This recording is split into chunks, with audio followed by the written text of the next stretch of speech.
Assalamualaikum warahmatullahi wabarakatuh. Perkenalkan, kami dari kelompok 5 yang berjumlah 2 orang. Perkenalkan, nama saya Dera Agus Pensyah. Saya Dwita Aprilia Purwati. Kami di sini diberikan tugas oleh dosen kami pada mata kuliah Pancasila, yaitu Bunda Alisatul Mardiah, yaitu tugasnya UTS Pancasila yang berjudul Dinamika Pelaksanaan Undang-Undang Dasar 1945. Yang pertama, dinamika pelaksanaan Undang-Undang Dasar 1945 pada masa Orde Lama. Nah, setelah Presiden mengeluarkan dekret Presiden pada tanggal 5 Juli 1959, Undang-Undang Dasar 1945 kembali diberlaku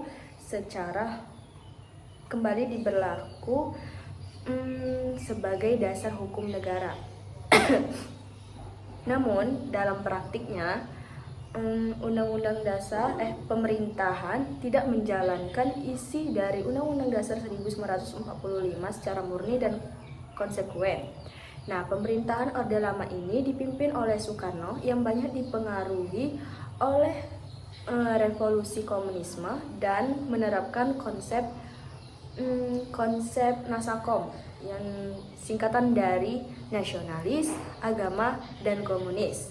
Nah, negara ini berada di dalam revolusi permanen, sehingga presiden diangkat sebagai pemimpin besar revolusi yang secara otoriter. Sehingga presiden diangkat sebagai pemimpin besar revolusi dan menjabat seumur hidup. Nah, dengan hal ini dapat menyebabkan berbagai penyimpangan konstitusional.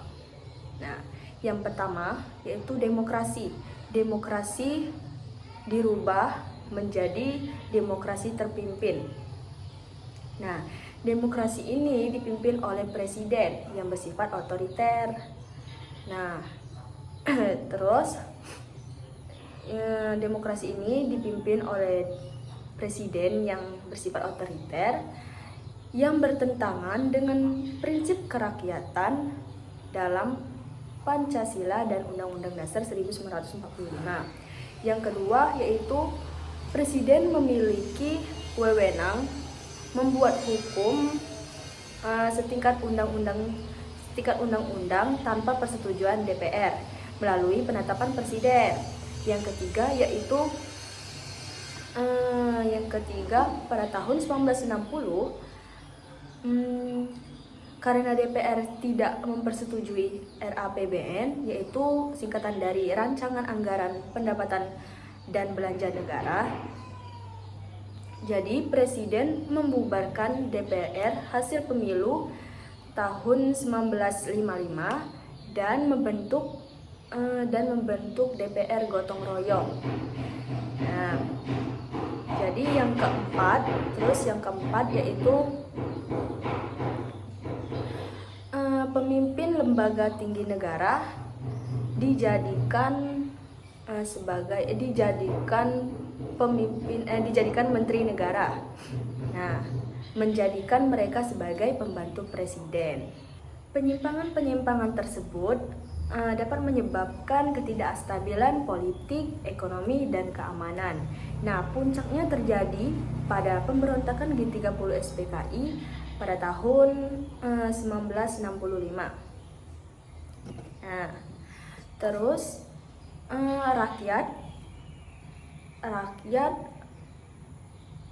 terus pemuda-pemudi, pelajar dan mahasiswa ikut serta dalam bangkit menyuarakan Tritura, 3 tuntunan rakyat, yaitu yang pertama yaitu bubarkan PKI, yang kedua bersihkan kabinet dari unsur PKI, yang ketiga yaitu perbaiki ekonomi dan turunkan harga. Nah, karena tekanan semakin besar, Presiden Soekarno mengeluarkan isi surat perintah 11 Maret 1966 atau Super Semar yang memberikan wewenang kepada Letnan Jenderal Soeharto untuk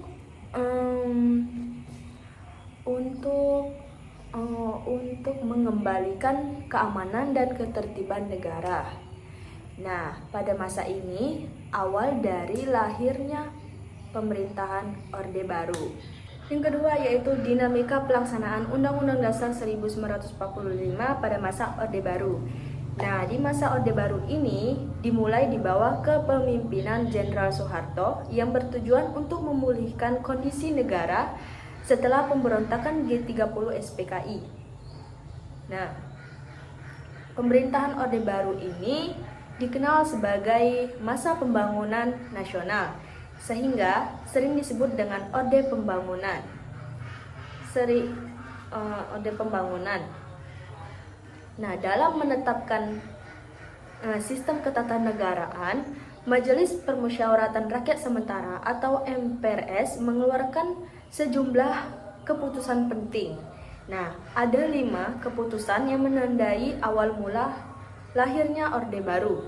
Yang pertama yaitu TAP MPRS nomor 18 1966.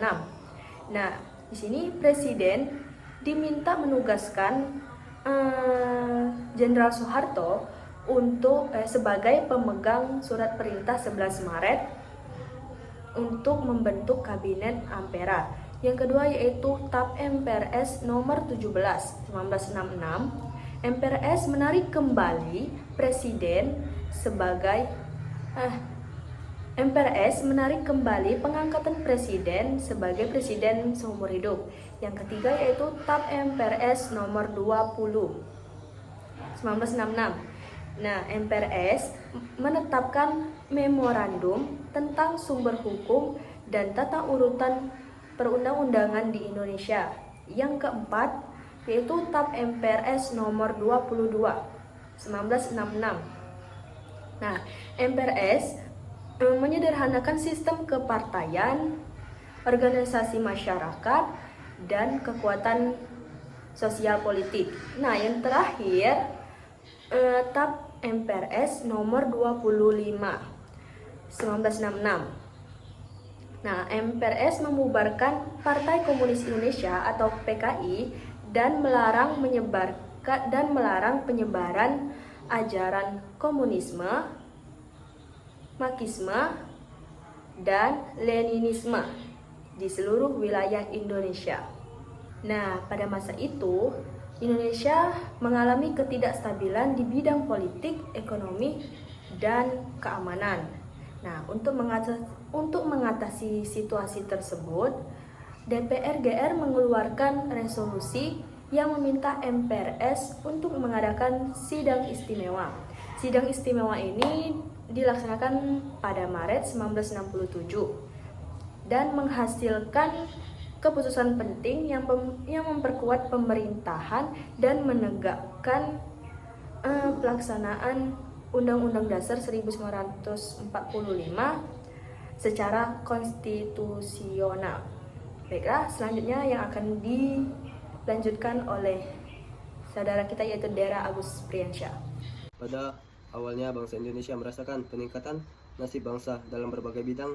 Suatu program negara yang dituangkan ke dalam GBHN yang disebut Pelita Pembangunan 5 tahun. Hal ini wajar dirasakan oleh bangsa Indonesia sejak tahun 1945 setelah kemerdekaan. Nasib bangsa Indonesia senantiasa dalam kesulitan dan kemiskinan.